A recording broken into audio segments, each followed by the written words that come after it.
Okay, so once you've got your jar full, you're going to put your cap on there. You do not put the ring, just the cap, okay? And then you set your food saver attachment.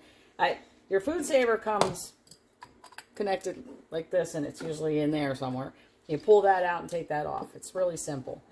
These you can get, I don't really use the small ones, but you can get the set of them for the wide mouth and the regular mouth jars online, and I will put that link for you if you'd like. It is an affiliate link. I do get paid if you decide to buy, that you click on it and you buy something. That helps my site, and I appreciate any help I can get. I thank you. But you put the right over it, put your little food saver thing in the top there, and then you're going to hit accessory. And then you're going to see the lights go across here, and that shows you your process. Progress, not process.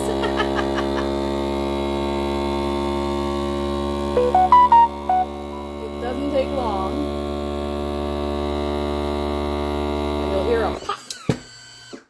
Okay, there we go. Now we just take that off. And you can see it's sealed. And you just put a cap on it. And as I always say, it's very, very important that you always mark what it is and when you processed it. Okay, so this is beef jerky.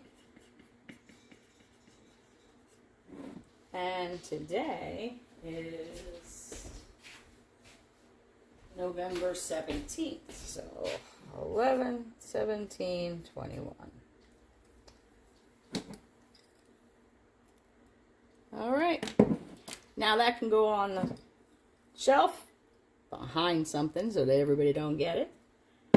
And I can go give Okie Dokie his nap like he's been asking. You guys have a blessed day.